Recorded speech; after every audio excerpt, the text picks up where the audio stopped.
stop motion.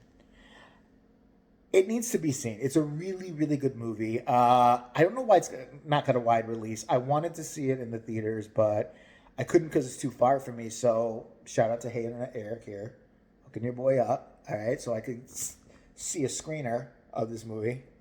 So I don't know what that was.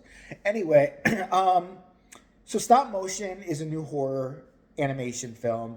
It's real world mixed with stop motion. I have always thought stop motion could be creepy. Even though, back in the day when they like Rudolph the Red-Nosed Reindeer and all that, there was that side of stop motion. And then there's like, remember the Tool music videos with the creepy guy wandering around, in that sober music video? There was that kind of animation. And I always wondered why they didn't do something horrific with it, like a horror movie. And this is kind of it. So let's just get over the plot really fast, and then I'll give you my thoughts. I'm not going to ruin this because I do think you should see it. I'd love to see what you guys think about this.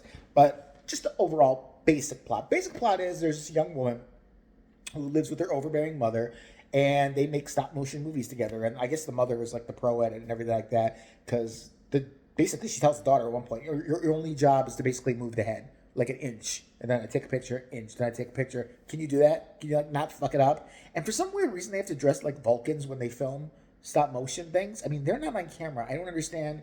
They're worried about light reflecting. I mean, there's other stop motion people in this movie who make stop motion films, and they don't have to dress like fucking weird Vulcans. But maybe there's some symbolism in that. Whatever. So they do. They're making this movie. It's some innocuous movie about like an ogre, something kind of cartoonish or whatever like that, some kind of parable. And you can tell the daughter's really not into it. She just does what the mother says. By the way, the daughter's like 25. She's got a boyfriend. She gets dick on the side. She has to sneak out like she's 17 when her mom's asleep, so she can go get dick, get in bed next morning, so her mom can wake her up to do more stop motion for some reason. I'm not sure what. It's never really clearly presented where this stop motion animation that they make these movies make, where they go. Like, does she sell them to distributors? Is this a movie? Is this a commercial they're making? It is what it is. So eventually, the mom is incapacitated by a heart attack. She ends up in the hospital, and young woman is left on her to fend for herself. And that's when the shit starts to get weird. So one day she's going in. She knows what her mom wants her to do, so she's gonna finish the story. And she goes in there and she starts moving the stop motion animation and all that. She meets a little girl who's the biggest little bitch I've ever seen in a movie ever. This little girl, I would have kicked her down a flight of stairs as soon as I met her. Right away, she's just whistling. She's being annoying right away, just whistling. Anybody who's a whistling fucker, you're an asshole. I hate people who whistle. People just whistle like constantly by you, punch them in the face because that's what they deserve. This little girl deserved that too. I want to see all her teeth knocked out. So she's like, whistling. And then she goes, so what do you do? She goes, well, I do stop motion. Okay, I'm gonna come in your apartment and look. The girl just barges in. She's rude, she's asshole. And the girl's like, so what are you making? She goes, oh, this is stop motion. She goes, this is stupid. It's boring. I've got a really scary story. You should make my scary story. The girl's like, oh, I don't know. Bloody hell. What the hell do we do? She's like, just do it, okay? It's a scary story. So this little girl, she's alone in the woods, and then this man comes. He's named the Ash Man. I don't know, because he's like a sailor or something. Anyways, the first night, she runs and she finds a house and hides. He comes that night, right? And he does something. I'm not going to say what because I don't ruin plot points. And then the second night, he comes again and he does this. And then she's very cryptic. She won't say what happens the third night, this little girl. And initially, the woman acts like I do. Is like, bitch, it's my fucking woman. Get the fuck out of here. Fucking, you're not even menstruating yet. Get out of here. Get out of my apartment. But eventually, she kind of thinks of the girl's idea. The girl has an idea on how to do the puppetry.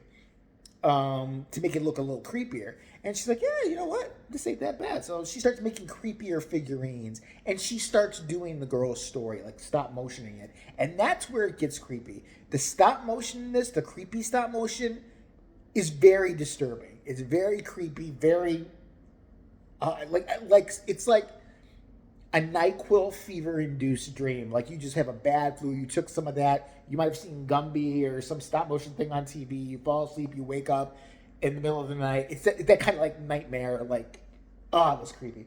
So she's continuing this girl's story. As she does, she starts to unravel mentally. She starts to go to parties and just stand around and act weird. And she thinks she does drugs at some point, but it turns out she doesn't. And all the meanwhile, her boyfriend, I don't know if it was his sister Her boyfriend's girlfriend's like, yeah, you're super cool. I like you a lot, you know. Hey, let me see what you're working on. She sees what she's working on, everything like that. She's like, you know what? I work for a stop motion animation company too. You should come work for us. The girl's like, okay, sweet. And when she's really, she's starting to see the figurines, weird shit starting to happen. And the girl's like, I got to get out of this somehow. Okay, let me go work for you. So she goes to work for this chick, and there's a little bit of a I'm not going to say what happens there, but there's a betrayal that happens in the office that I think completely undid this woman. Like, she's trying to get out of her mother's, like out of the house, away from the stop motion, and work in a real professional environment where it probably pays a lot of money.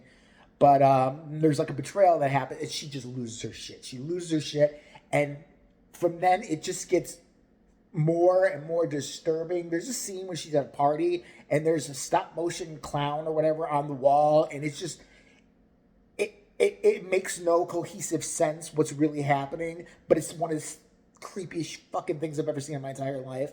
And then we gotta get to the ending, and I'm not gonna ruin the ending for you. I'm just gonna say only one movie last year got me, When Evil Lurks. There was a scene, if you've seen that movie, I'll tell you what it was. It was towards the beginning where they were moving somebody who was very unhealthy, let's just say. That scene grossed me out. Nothing grosses me out. I've seen every horror movie you could think of, okay? There was a scene in here towards the end of the movie, just, let's just say involving string. You'll know what I'm talking about when you get there. Some kind of string. And I wanted to gag. I could barely watch that.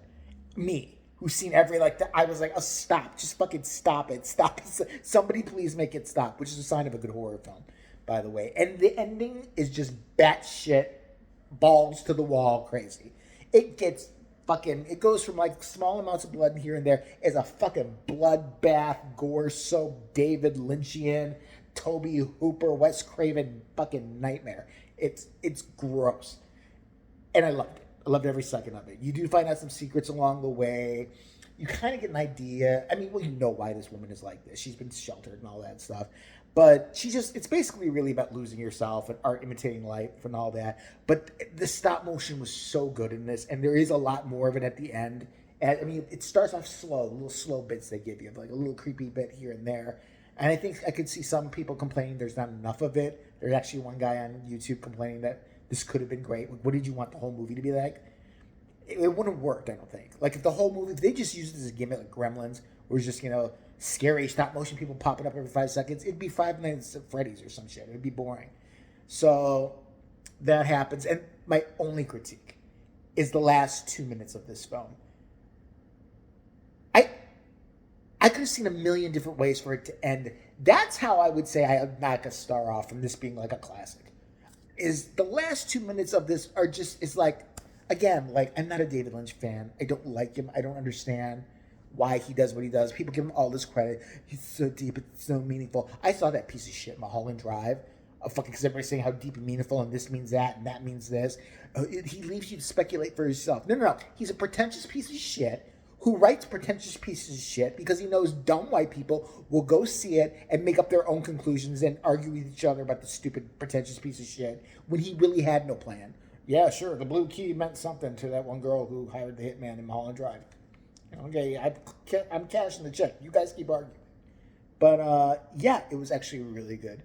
So I would say see it, and I'm dying to hear what your thoughts on. And if you want, I'll do a spoiler review and get further into everything. But, yeah, so good movie and good start to the year for horror, right?